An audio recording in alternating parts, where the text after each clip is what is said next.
อนแรงใกล้ค่ำตะเวนใกล้ตกมื้อนี้ผู้ค้ามาบริเวณซับปูซับปลา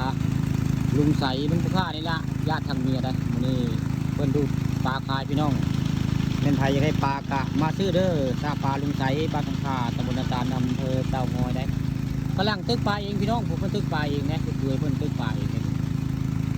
ดูดปลาแล้วน้ำแห้งเพิ่นก็ตึกแหนะเพิ่นได้หลายตัวได้พลังตึกเองมื้อนี้ตอนบ่ายใกล้ค่ำมื้อนี้ผู้ค้าปลานะครับผสมภาพบรรยากาศพลังตึกเฮพี่น้องชาวต่างชาติเป็นตึกเฮได้เลยมานแล้วตึกเฮบุญมันตึกเฮนะนี่แหละคนตึกเฮอยู่บริเวณซับปูซับปลาบ้านทำข้าเลยมานได้ปูโอ้ได้ปลาได้ปลานิ่นปูได้ปลานิ่นนะปูประมาณโลละ40ค่ะนี่นะมีกระบอกแมคโครมาปลานิ่นเอาเชือกเอาปูติดพลังเพิ่นตึกเองเนี่ยมันนี่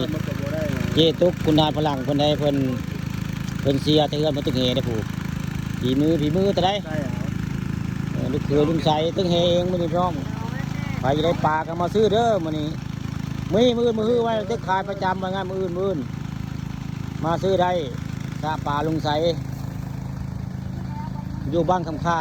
ตำบลนาตาลอำเภอเต่างอยผู้ค้าปลาทองคำปลาชมได้เอาภาพบรรยากาศเจ้าตึกเฮแซ่มองดูดน้ำมันแห้งแล้วก็ตึกเฮได้นี่ตึกเฮขายได้ใครจะได้ปลาสดจะมาซื้อคาซะเลยพี่น้องมาซื้อคาซะได้นี่ปลาสดได้ละพลังวานเฮห้าวขึ้นมาถือก็ได้ปลานินโตว่าคือใหญ่พี่น้องเอ้ยปลานินใหญ่ก็ได้ถือก็ได้นี่คือเป็นภาพบรรยากาศในสระลุงใสบ้านคำค่าตำบลนาตาลอำเภอเต่างอยเลยผู้ค้าปลาทองคำพาชมพามาชมข้าเจ้าตึกเฮแซ่มองอยู่บริเวณสระปลาลุงใสบ้านคำค่าตำบลนาตาล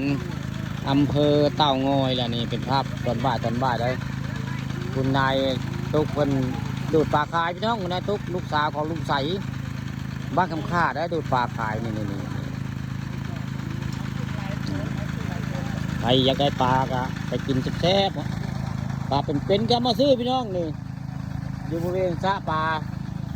ลุงใสบ้านคำค่าตำบลนาตาลอำเภอเต่างอยเด้อผู้ค้าปลาทองคำผสมมื้อนี้ภาพเหตุการณ์ตึกเฮแซมองสะเจตุกบ้านคำค่าตำบลนาตาลดูดปลาขายพลังเป็นผู้ตึกเฮก้อนน้ำแห้ง